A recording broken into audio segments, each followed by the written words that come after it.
ও হে নারায়ণ।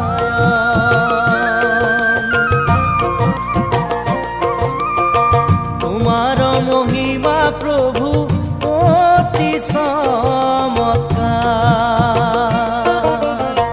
কর্ম ফলে বর্তি আছে এই ত্রিভুবন।